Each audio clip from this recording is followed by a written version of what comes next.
Hello बच्चों।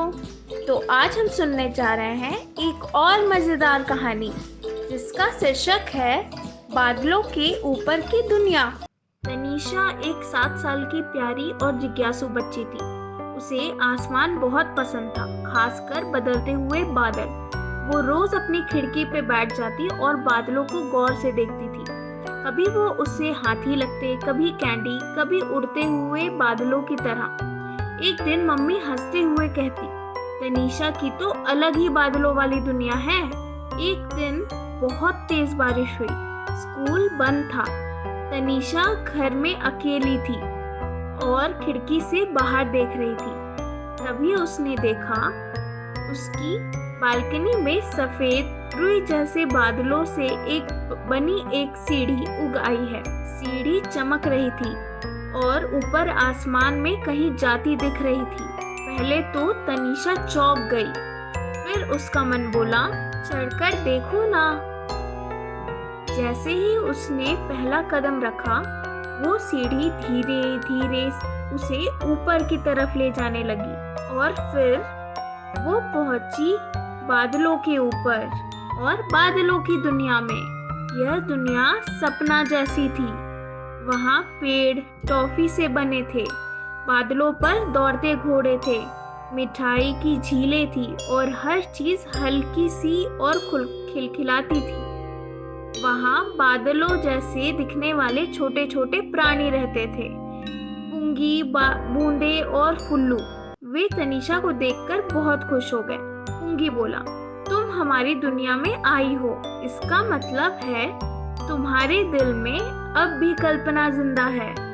बूंदी ने उसे बादल स्टेक्स दिए और सिखाया कि कैसे हवा में उड़ना है। तनीषा सीख गई। वो अब इस दुनिया में उड़ सकती थी, पर तभी एकदम से गड़गड़ाहट हुई।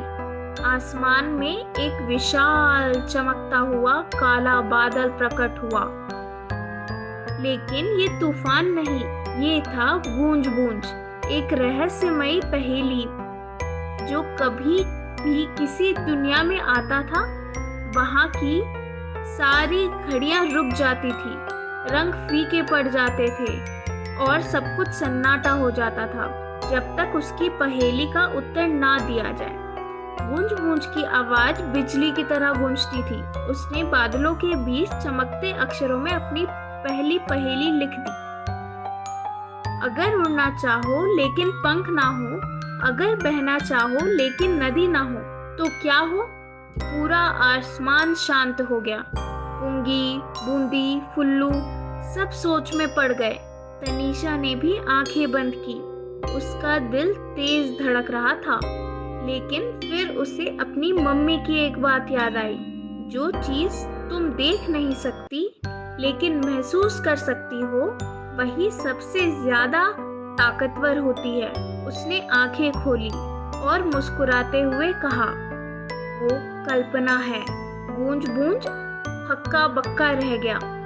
फिर उसकी गड़गड़ाहट एक मुस्कान में बदल गई। उसने कहा, बहुत कम बच्चों को ये बात पता है। तुम सच में कल्पना की सच्ची रक्षक हो। आसमान में इंद्रधनुष फैल गया। गूंज बूंज धीरे धीरे एक हल्के सफेद बादल में बदल गया और सबने उसका नाम बदलकर धुल धुल रख दिया।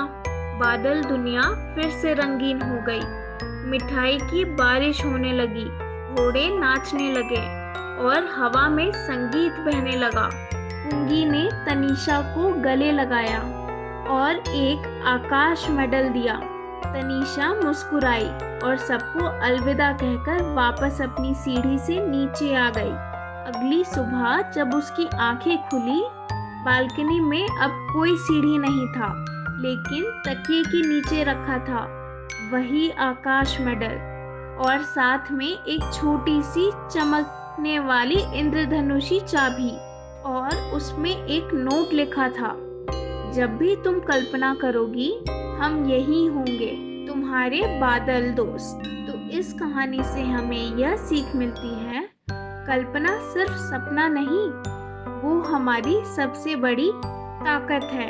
जो लोग खुलकर सोचते हैं वो ही दुनिया को जादुई बना सकते हैं। धन्यवाद।